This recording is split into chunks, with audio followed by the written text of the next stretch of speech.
Hello welcome करुच्ची मोर आउ गोटे mini blog को केमती अच्छा भल अच्छा तो चलतु मार्केट आटे बुली आसवा। यहाँ मुझे छता मार्केट को आसी आज प्रथम पहुँची गली एटीएम रे एटीएम लंबा लाइन लगी सत्ते भी मुझे जेहतु लेडीजटा ना झील पिला तो से मत प्रथम लेडीज फास्ट तो ये पड़े हरिया भाई दुकान को माछ नापी ना मुझे सबुदिन माछ नौची आज माछ सहित किसी एक्सट्रा पुंटी आ चर्बी आनी जोटा कि मत बहुत भल लगे किंतु मुझे ट्राए कर भाई आज ट्राए करी से नहीं आसी ये निहती 300 ग्राम हम तो ये प्रथम माछ को धुआ धुई करदेली आदि हल्दी लुण गुड़ देती प्रथम कड़े बसैबी आ माछटा को भलसे कड़कड़ कर भाजी ता पूर्व हाथ को भलसे धोई दिए ना जाने तो आइंस हाथ चारिटे लगे ये मोर सोरिष तेल पकई सोरिष तेल टकटक हो फुटला माछटी को पूरा कड़कड़ कर भाजवा आरंभ कर माछ को भल भाव भाजिकी कड़े बाहर करदेली आउे पुंटी जहाँ सब दरकार ये कटाकटी करुच्ची नहीं दुईटा 3टा पियाज आउ धनिया पत्र कंचा लंका तो पियाज को टे चुन चुन करना काटे जमीती कि हाथ में भलसे टे चकड़े आराम से जमी आम मिसी जाऊ मसला मसली सहित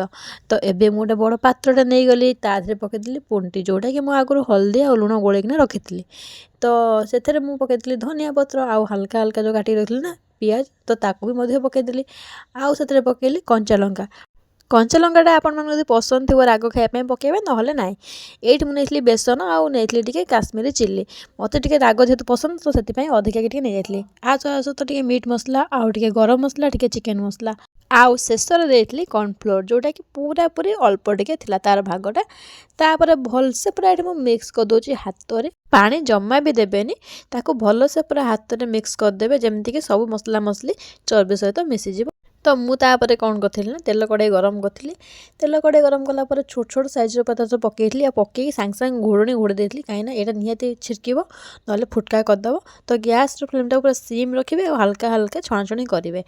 तो ताको उल्टा पाल्टा कर बाहर करदेली आ पखाल भात बाढ़िकिना नहीं आसती मत एत भोक लगे मैंने कहतुनि काली आम बापा आनी कंचा लंका तो सबुठ बड़ लंका है यहाँ कौ मान पखाल सहित राग ना भल लगे ना मत कमेंट करेंगे मो तो पखाल खाई मैंने निहाती गोटे कंचा लंका दरकार आउ राग होता दरकार और ये लंकाटा केमी कौन लगे मुझे खाइले निहाती भाव में कहबी तो ये चल खाई कहबी मु अलरेडी थे खाई सारे आ खाइबाटा पूरा मस्त लगुला तो ये मु पखाल सहित खाईकिना कहूँ बहुत ही बढ़िया लगे मैंने मुझे कहूनी ये सत्य बहुत भल लगे मुझे सब भावे माछ पुंटी मैंने पिता नागिब ना जमा भी सेमती लगे आप बनई खाइबे कमेंट करें लाइक शेयर सब्सक्राइब।